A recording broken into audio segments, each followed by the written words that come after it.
My name is Peter Richards. I'm a financial planner at Centric Wealth Advisers here in Sydney. With regard to opt-in, I think in some ways if the whole industry moves across to a fee-for-service mechanism, in some ways my personal view is that might make opt-in actually almost redundant, because you're going to be having discussions with clients every single year and they're naturally going to be opting in anyway. So I'm just not sure it's actually needed, to be honest. I'm not opposed to it. I'm just not sure it's actually something that's really needed, to be honest. Fiduciary duty for me, in its basic form, just means putting the client first. Now, we're going to be having a statutory fiduciary duty. I think what the government's trying to do is improve quality of advice. Personally, I don't think a fiduciary duty is going to actually achieve that. I think there's already enough legislation around fiduciary duty anyway. Personally, I think they could have introduced a statutory duty of care. That might have gone a hell of a long way further than fiduciary duty, but I just think it's something that any professional planner already does, to be honest. If we remove conflicted remuneration structures, I think it will vary from one firm to another. In some firms I think it'll make a big difference, especially where they've got perhaps their own in-house products.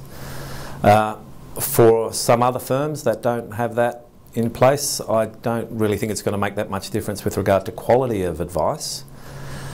I think it is important, however, also for the perception of our industry moving to profession, because I think a lot of people out there view this as a big conflict and perceive that they're not getting good quality of advice because of that. So I think perhaps in that regard it's an important step.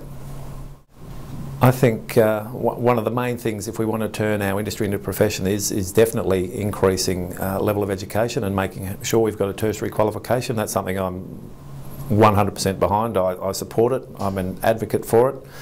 And I'm maybe not shouting it from the rooftops, but I think it's a no-brainer. Personally, that's something we've done in Centric. It's mandatory now. If you want to be a financial planner within Centric, you have to be tertiary qualified. That's the deal. Having worked in and been in a partner of a large accounting firm for about 12 years, every accountant and every partner in that firm viewed financial planning at a very low level. They said, hang on, you guys don't even need to be, not tertiary qualified, not even close. And I think I heard a great saying the other day, I think it was from one of the other journalists who said, look, we're not after qualifications to be as high as a barrister, but they certainly got to be higher than a barista. So, to be honest, a lot of the other professions view us as second-rate citizens because, quite frankly, a 3-month course to become a financial planner is just abundantly not adequate. So I'm very, very adamant that we must have tertiary qualifications if we want to have any hope of being regarded as a profession.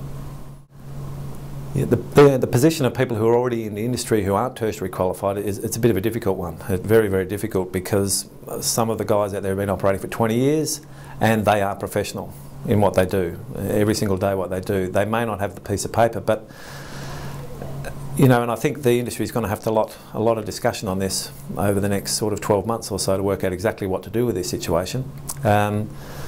Personally, there's a view you could grandfather them. In some respects that tends to water down the qualification, and I know, because this has been done before with other things, back in the FPA days on certain qualifications, they were grandfathered through the old AFPA and so on. In some respects, people view that and go, oh, hang on, you're just letting everyone who's already in just the free pass. So that's got to be addressed. I don't have an exact answer for that one. I'd like, in an ideal world, you get everyone tertiary qualified, or in an ideal world, you get everyone CFP. They might not have to do a university degree, but they should be doing something, certainly like complete the DFP and the CFP. I'm definitely a big fan of doing that. It's not that difficult. I think a lot of people think it's harder than what it really is. If you've been working in the industry for 20 years, it should be a snack. So if you're focused on the whole industry, if you think it's important, obviously if you think you're going to work in the industry for some time to come, then in some respects you might have to sort of bite the bullet and just go and get it done.